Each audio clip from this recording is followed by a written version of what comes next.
नमस्कार, मैं हूं संदीप सिंह और आप देख रहे हैं तेज भारत नेटवर्क, जहां हम लाते हैं ताजा और महत्वपूर्ण खबरें। चलिए बढ़ते हैं आज की कुछ खास खबरों। नाजिया इलाही खान का अलर्ट, भारत की सुरक्षा पर गंभीर खतरा। नाजिया इलाही खान ने कहा कि कुछ लोगों की फितरत में पाकिस्तान से वफादारी और भारत से गद्दारी शामिल है। खतरे की गंभीरता, इन लोगों के इरादों में खून और नापाक योजना शामिल है। लगातार निगरानी और रैकी की जा रही है। ये संगठित और गंभीर खतरा है। नाजिया की चेतावनी, अब मेरा नंबर भी आ गया है। मेरी सुरक्षा सुनिश्चित करना पूरी सरकार और सुरक्षा एजेंसियों की जिम्मेदारी है। जरूरी कदम, ऐसे लोगों की तत्काल पहचान और सख्त जांच, सुरक्षा एजेंसियों द्वारा तुरंत प्रभावी कार्रवाई, देश और जनता की सुरक्षा को सर्वोच्च प्राथमिकता देना। अपील, नाजिया ने संबंधित अधिकारियों और नेताओं से सक्रिय और त्वरित कदम उठाने की मांग की। के हिसाब से दुर्भाग्य कि वो उपराष्ट्रपति रहे और उपराष्ट्रपति के बाद ही टर्म उनका कंप्लीट हुआ और उन्होंने इस देश में एक लंबा चौड़ा उपराष्ट्रपति का पद संभाला और उसके बाद फिर वो साइड हुए। लेकिन सवाल ये पैदा होता है कि हम लोग गाहे बगाए 26 जनवरी हो, 15 अगस्त हो या देश में जब नई सरकार आती है उसका शपथ हो या कोई राष्ट्रपति जब नई बनती हैं आती हैं तो उसका शपथ हो, उपराष्ट्रपति कोई नया शपथ लेते हैं तो उसका शपथ हो, तो ऐसे इंपॉर्टेंट जगह पर, ऐसे वैल्यूबल जगह पर हम लोग हामिद अंसारी को देख लेते हैं गाहे बगाहे। लेकिन रिपोर्ट ये बताती है कि आई के गुजराल अकेला नहीं था जिसने भारत देश के बहुत सारे हिडन ऑफिसर जो पाकिस्तान में थे उसका नाम सिर्फ आई के गुजराल ने पाकिस्तान को नहीं बताया था, बल्कि हामिद अंसारी ने भी बताया था। और सिर्फ नाम नहीं बताया था बल्कि कोड बताया था।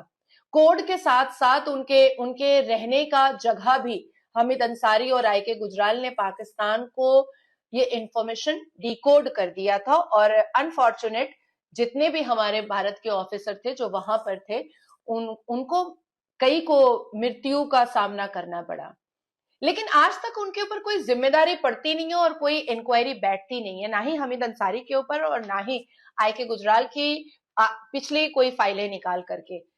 आई के गुजराल क्योंकि अब नहीं है, लेकिन हामिद अंसारी अभी भी जिंदा है और बहुत ही वैल्यूबल इंपॉर्टेंट जगह पर वो राष्ट्रपति, उपराष्ट्रपति भवन, वो पीएमओ ऑफिस, पीएम के घर, वो पार्लियामेंट, हर जगह देखे जाते हैं और बहुत ही बड़े बड़े समारोह के वक्त में वो देखे जाते हैं। लेकिन कोई उनसे हिम्मत नहीं करता है पूछने की कि आपने भारत के साथ गद्दारी क्यों की और आपने पाकिस्तान के साथ वफादारी क्यों की।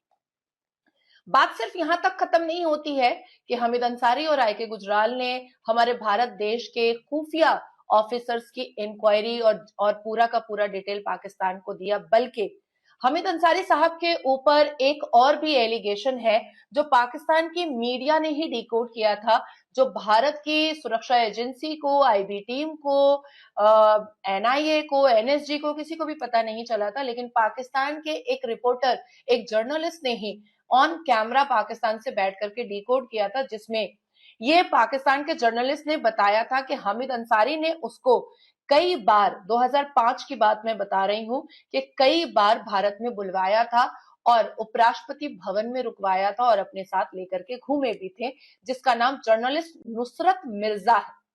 जर्नलिस्ट नुसरत मिर्जा, जिसने खुद ये बात है कही है कि ऐसी चीजें हुई हैं। लेकिन हामिद अंसारी ने बार बार इस बात को डिनायल किया है। लेकिन मुझे ऐसा लगता है कि अगर दाल में थोड़ा भी काला है और हामिद अंसारी की दाढ़ी में थोड़ा सा भी तिनका है, तो देश की सर्वोच्च न्यायालय को सुओ मोटो एक्शन लेना चाहिए। देश की सुरक्षा एजेंसी को हामिद अंसारी को बैन करना चाहिए पीएमओ ऑफिस जाने से, 26 जनवरी को में जैसे बड़े समारोह पे जाने से, 15 अगस्त जैसे बड़े समारोह पर जाने से, या देश के पार्लियामेंट में जाने से, या देश की सर्वोच्च न्यायपालिका में के भीतर जाने से। क्योंकि जो व्यक्ति देश की खुफिया जानकारी पाकिस्तान को दे सकता है, जिस व्यक्ति के ऊपर ये एलिगेशन है, और एलिगेशन भारत ने नहीं लगाया बल्कि डिकोड पाकिस्तान के जर्नलिस्ट ने किया, कि हामिद अंसारी ने अपने टेन्योर में, जब वो उपराष्ट्रपति थे भारत के, तो उन्होंने अपने टेन्योर में कई बार पाकिस्तानी जर्नलिस्ट को बुलाया था और अपने साथ घुमाया फिराया था। तो मुझे ऐसा लगता है कि देश की सुरक्षा एजेंसी को हामिद अंसारी को सबसे पहले हाउस अरेस्ट करना चाहिए। हाउस अरेस्ट करने के बाद उनसे पूछताछ करनी चाहिए, उनके ऊपर कई चार्जेस लगाने चाहिए। इन्वेस्टिगेशन में अगर वो भोले भाले और मासूम निकल जाते हैं तो हम सब माफी मांगने को तैयार है, लेकिन इन्वेस्टिगेशन में अगर वो कल्प्रिट निकलते हैं तो जो सजा अफजल गुरु और यासीन मलिक को मिली थी, याकूब मेमन को मिली, जो सजा बुरहान वानी को मिली, क्या वो सजा हमीद अंसारी को नहीं मिलनी चाहिए?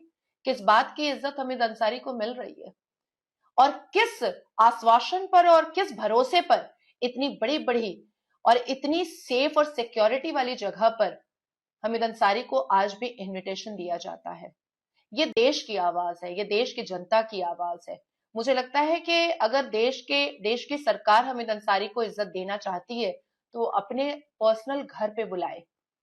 देश की सर्वोच्च न्यायपालिका में ऐसे लोग ना एंटर करें, देश के लोकतंत्र के मंदिर में ऐसे लोग एंटर ना करें, 26 जनवरी को ऐसे लोग एंटर ना करें, 15 अगस्त को ऐसे लोग एंटर ना करें, क्योंकि देश की सरकार के बहुत ही वैल्यूबल नेता और मंत्री के साथ साथ मासूम जनता की भी जान वहां पर होती है। और जो व्यक्ति इतने बड़े बड़े कुकर्म कर चुका है भारत देश के विरोध में, हमारे देश के ऑफिसर के विरोध में, वो व्यक्ति 15 अगस्त में कुछ ना करे, इस चीज की गारंटी कौन ले रहा है और इस चीज का भरोसा मासूम जनता को कौन दिलवा रहा है? मुझे ऐसा लगता है कि अगर देश की सरकार इसको इग्नोरेंस नेचर में ले रही है या इग्नोर करना चाह रही है तो कम से कम देश की सर्वोच्च न्यायालय को suo motu action Hamid Ansari के ऊपर बिल्कुल लेना चाहिए, क्योंकि ये भारत देश की रक्षा और सुरक्षा का सवाल है। इस देश में 140 करोड़ से अधिकतर मासूम जनता का सवाल है। यह थी आज की मुख्य खबर तेज भारत नेटवर्क के साथ। अगर आपको वीडियो पसंद आए तो उसे लाइक करें, कमेंट करें, शेयर करें। धन्यवाद।